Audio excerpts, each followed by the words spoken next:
नमस्कार दोस्तों, मैं हूं आपका एस्ट्रोलॉजर संदीप कटारिया और स्वागत है आपका आप ही के चैनल पर। अभी हाल ही में मेरे साथ एक छोटा सा किस्सा हुआ जो मैं आपको सुनाना चाहूँगा। एक दंपत्ति मेरे पास आए, उन्हें अपनी संतान के लिए एक मैट्रिमोनियल मैच चाहिए था और वह उसकी कुंडली भी लेकर आए और वो मुझे बार बार ये कहने लगे कि आप इस बच्चे की कुछ नेगेटिव क्वालिटीज़ बताइए, यानी जो कि प्रपोजल उनके पास आया था उनका बच्चा नहीं। तो जब उन्होंने इतनी बार मुझसे कहा तो मैंने कहा कि इस व्यक्ति को गुस्सा बहुत आता है और अगर आपकी बेटी एक गुस्से वाले व्यक्ति के साथ जीवन निर्वाह कर सकती है तो बाकी सब कुछ ठीक लग रहा है। उस समय तो उन्होंने कुछ नहीं कहा, पर मुझे कुछ ही दिनों बाद उन्होंने फ़ोन करके कहा कि हाँ, उस बच्चे को एंगर प्रॉब्लम है और उसके लिए वो साइकोथेरेपिस्ट तक जा चुका है। तो देखा आपने, ज्योतिष विद्या एक व्यक्ति को कितनी बारीकी से देख सकती है। अब हो सकता है इन्होंने तो मैट्रिमोनियल मैच के लिए कुंडली का अध्ययन करवाया और उसमें हमने ये पाया, पर और भी कई वजह हो सकती हैं जिसके चलते आप जानना चाहेंगे कि सामने वाला व्यक्ति गुस्से वाला है कि नहीं है। जैसे कि आप बिजनेस में एक नया पार्टनर लेने जा रहे हैं या आप अपने ऑर्गेनाइजेशन में एक बहुत महत्वपूर्ण पोजीशन पर एक व्यक्ति को हायर करने जा रहे हैं और गुस्सा बहुत सारी बीमारियों की जड़ भी होता है। तो इसलिए इस वीडियो में मैं आपके साथ शेयर करूंगा कि कैसे आप कुंडली के माध्यम से, और मैं बहुत आसान तरीका बताऊंगा। आपको अगर थोड़ी सी भी एस्ट्रोलॉजी आती है तो आप स्वयं पकड़ सकेंगे। तो मैं ये कह रहा था कि कैसे आप कुंडली के माध्यम से ये जान सकते हैं कि क्या वह व्यक्ति बहुत ही गुस्सैल है। एक अंग्रेजी में और वर्ड है जिसको बोलते हैं क्विक टेम्पर्ड। तो हम दो चीज़ें देखेंगे, short tempered and quick tempered. तो आइए शुरुआत करते हैं।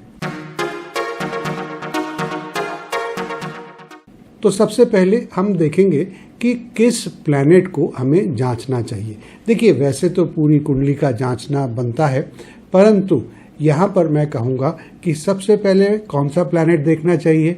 जी हाँ, आप में से बहुत सारे लोग समझ गए होंगे, हमें चंद्रमा को देखना है, मून को देखना है। मून को क्यों देखना चाहिए? हो सकता है कि आप प्रश्न पूछें और ऐसा प्रश्न ठीक भी है। देखिए, ज्योतिष में मून हमारा रिप्रेजेंट करता है हमारी स्टेट ऑफ माइंड को, मतलब मन की अवस्था क्या है, दिमाग की अवस्था क्या है, हमारी सोच उस समय कैसी है, हमारे भावनाएं उस समय कैसी हैं और हमारी फीलिंग्स उस समय कैसी हैं। और एक चीज़ जो और ज़रूरी है कि इन भावनाओं के चलते, इन इमोशंस के चलते, इन फीलिंग्स के चलते जब बाहर से कुछ क्रिया होती है तो उसकी प्रतिक्रिया हम कैसे देते हैं, यानी बाहर से जब कोई स्टिमुलस मिलता है तो उस पे कैसे रिएक्ट या रिस्पॉन्ड करता है व्यक्ति, ये ज्योतिष के माध्यम से आप अच्छी तरह से जान सकते हैं। तो आगे चलने से पहले मैं थोड़ा सा रिपीट कर देता हूं कि चंद्रमा प्रतिनिधित्व करता है जातक की भावनाओं का, उसकी मन की स्थिति का, और वो क्या महसूस कर रहा है। दूसरे, ज्योतिष में ये माना जाता है कि एक व्यक्ति की मानसिक गतिविधियां चंद्रमा पर निर्भर करती हैं। आइए आगे बढ़ते हैं। अब गुस्से के, या जैसे मैंने बोला ना कि एक अंग्रेजी का वर्ड है क्विक टेम्पर्ड, उसकी वजह या उसकी जड़ कहाँ पे है वो जानने के लिए हमें कुंडली में क्या देखना है। जैसे कि मैंने अभी भी कहा कि हमें चंद्रमा की पोजीशन देखनी है इंडिविजुअली, चंद्रमा अकेले में कहाँ पे है, किस घर में है, किस राशि में है, और दूसरा चंद्रमा का बाकी ग्रहों के साथ क्या संबंध हो रहा है, क्या योग बन रहे हैं। अब इसका महत्व क्या है? इसका महत्व समझना बहुत आसान है।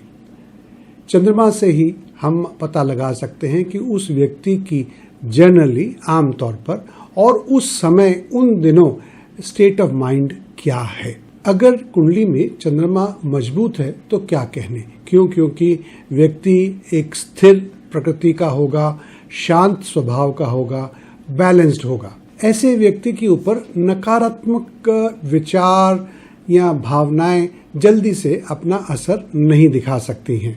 अब इसके ठीक विपरीत अगर कुंडली में चंद्रमा कमजोर है तो या तो वो व्यक्ति डरपोक होगा, पर ये देखना इस वीडियो का विषय नहीं है, हमें तो गुस्सा देखना है। तो हो सकता है बहुत ही गुस्सैल स्वभाव का हो सकता है थोड़ा सा वायलेंट हो, यानी कि हिंसा पर भी उतर आए। तो ये कब होगा? ये तब होगा जब कुंडली में चंद्रमा पीड़ित है दुष्ट ग्रहों से, पापी ग्रहों से। और वो पीड़ित कैसे हो सकता है? उनके साथ वो योग बना रहे हैं। योग भी कैसे बना रहे हैं? चंद्रमा पर दृष्टि डाल सकते हैं, या चंद्रमा स्वयं नीच का है या अस्त हो गया है। तो अगर ऐसा होता है तो जातक की मनस्थिति, जातक की शांति बड़ी आसानी से भंग हो जाएगी या भंग हो चुकी है। अब इसको और अधिक अच्छा समझने के लिए हम क्या करते हैं कि हम थोड़ा और गहराई में उतर जाते हैं और 3 महत्वपूर्ण ग्रह जिनमें शामिल है शनि, बृहस्पति और मंगल, इनका प्रभाव देखेंगे चंद्रमा के ऊपर।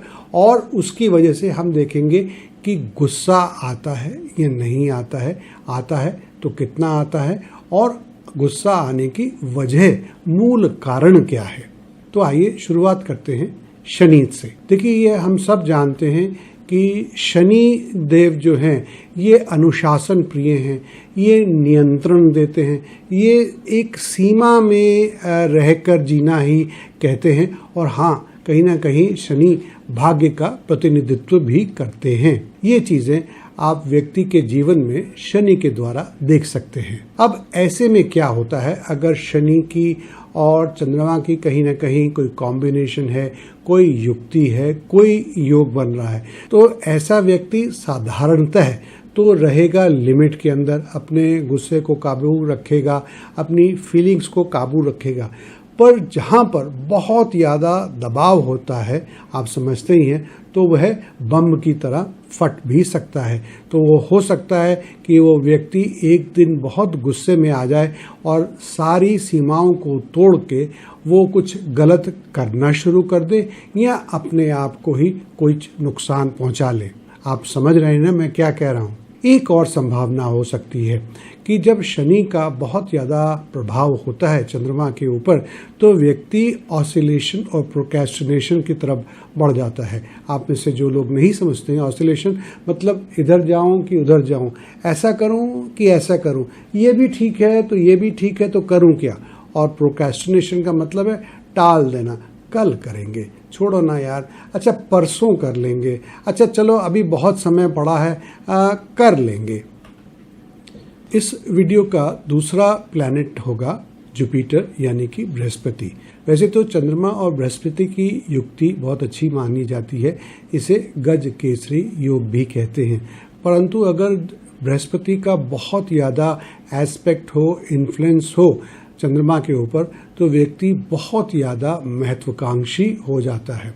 पर आगे चलने से पहले मैं आपको रिमाइंड करवा दूं कि बृहस्पति जी एक एक्सपेंशन यानी कि विस्तार के प्लैनेट हैं। बृहस्पति जी बुद्धि के कारक हैं, बृहस्पति जी नॉलेज के कारक हैं, ऑप्टिमिज्म यानी कि आशावाद के कारक हैं, और बृहस्पति जी व्यक्ति को समझदार यानी कि मैच्योर बनाता है।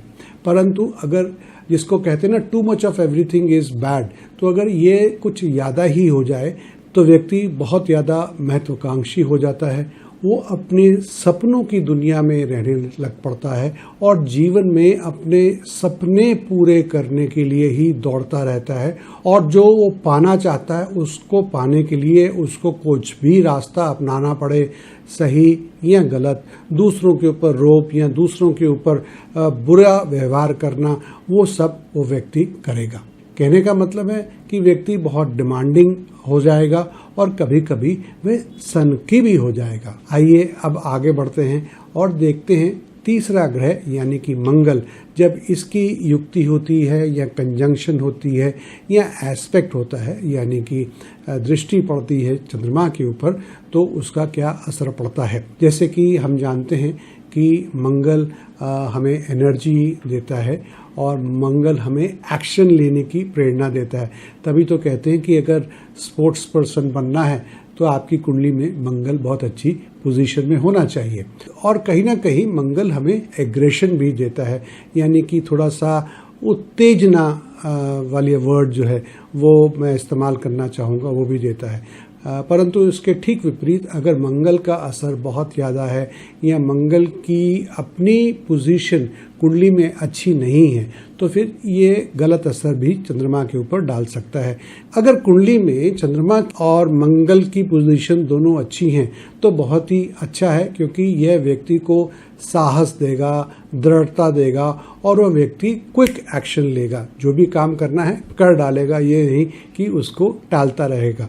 परंतु अगर मंगल का प्रभाव अशुभ है तो वह काम थोड़ा ज़्यादा ही जल्दबाजी में करेगा, बिना सोचा समझे करेगा और ऐसे जातक कटु शब्दों का भी इस्तेमाल कर सकते हैं और उत्तेजित होकर वे हिंसक भी बन सकते हैं।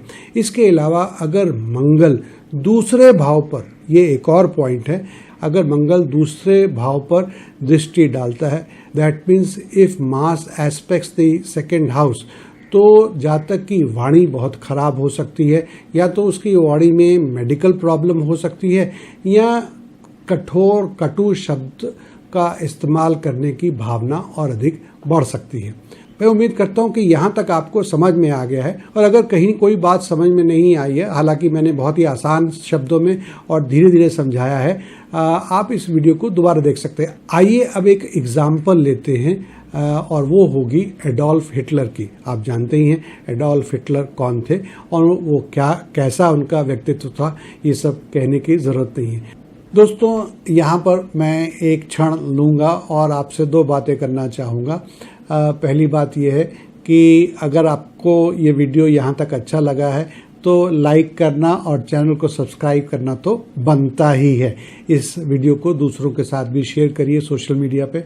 और दूसरा, अगर आप स्वयं एस्ट्रोलॉजी सीखना चाहते हैं, न्यूमरोलॉजी सीखना चाहते हैं, प्रश्न शास्त्र सीखना चाहते हैं या रेमेडियल मेजर्स सीखना चाहते हैं तो आपका स्वागत है। हमने अलग अलग परंतु बहुत ही मेहनत से इन डेप्थ कोर्सेज बनाए हैं, और ये कोर्स कैसे आप ले सकते हैं, कुछ नहीं करना, आपको नीचे डिस्क्रिप्शन बॉक्स में लिंक मिलेगा, उस लिंक पर क्लिक करके आप कोर्स की डिटेल्स पा सकते हैं या सीधा पेमेंट करके कोर्स ले सकते हैं। ये वीडियो कोर्सेज हैं और इनमें से दो कोर्सेज जो कि रेमेडियल मेजर और प्रश्ना शायद भारत में या फिर विश्व में पहले ही हमने बनाए हैं और अभी तक दूसरों ने नहीं बनाए हैं, तो आपको बहुत ही ओरिजिनल चीज़ मिल रही है।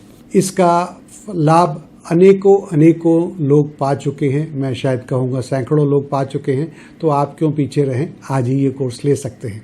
आइए अब मिस्टर एडोल्फ हिटलर की कुंडली को समझते हैं। तो ये रही इनकी कुंडली। इस कुंडली में जैसे कि आप देख रहे हैं कि चतुर्थ भाव में 3 प्लैनेट्स हैं, वो हैं बृहस्पति, केतु और चंद्रमा। तो आपने देख लिया चंद्रमा की पोजीशन क्या है। और 10वें भाव में है राहु, तो ये भी आप कह सकते हैं कि चंद्रमा राहु केतु एक्सिस में है। और 4 प्लैनेट्स आप देख रहे हैं, ये हैं अष्टम भाव में, जो कि हैं मंगल, बुध, सूर्य और शुक्र, और ये चारों के चारों द्वितीय भाव पर अपनी दृष्टि डाल रहे हैं। अब इसकी वजह से क्या हुआ, आप देख रहे हैं कि जितने भी प्लैनेट्स द्वितीय भाव पर दृष्टि डाल रहे हैं, उनमें से जो क्रूड प्लैनेट्स हैं, एग्रेसिव प्लैनेट्स हैं या मेलेफिक प्लैनेट्स हैं, वो हैं सन एंड मार्स, यानी कि सूर्य और मंगल। और ये बहुत ज़्यादा हॉट टेम्पर, बहुत ज़्यादा गर्मी के मिजाज वाले प्लैनेट्स भी हैं। तो अब आप समझ ही सकते हैं कि मिस्टर एडोल्फ हिटलर की भाषा, क्योंकि ये स्पीच को भी इफेक्ट कर रहा है, तो मिस्टर एडोल्फ हिटलर की भाषा और गुस्सा, तो ये हम समझ गए कि ज्योतिष किस तरह से हमारी मदद को आती है। मंगल का खास ही असर आप देख सकते हैं क्योंकि मंगल अपने ही राशि में है। इसके साथ साथ चंद्रमा, जैसे कि मैंने अभी भी बताया, केतु के साथ हैं और ज्योतिष में कहते हैं कि Ketu x like Mars. Mister Adolf Hitler इतने एम्बिशियस क्यों बने, कैसे बने? इसका ज्योतिषीय कारण यह है कि जुपिटर यानी कि बृहस्पति और चंद्रमा एक ही घर में हैं और वो भी बृहस्पति की राशि में।